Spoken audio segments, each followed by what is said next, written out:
One last part for this little tutorial here. So we went ahead and got our seasonality.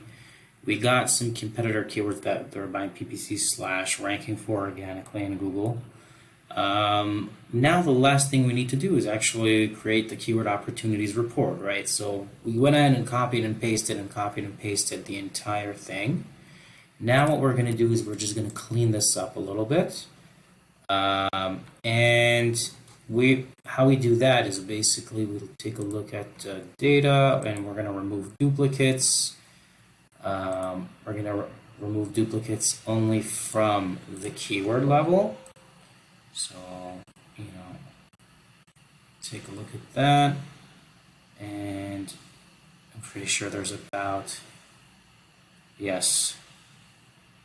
Okay, good. So only 200 unique values, 1,000 keywords that we got from our competitors in the market.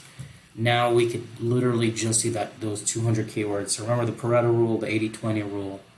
Out of all those thousands of keywords, only 200 of them are relevant in the market that we could actually target and make pretty good ROI on fairly fast. So I'll remove duplicates, and here we have the end result of our seasonal keywords that we could target.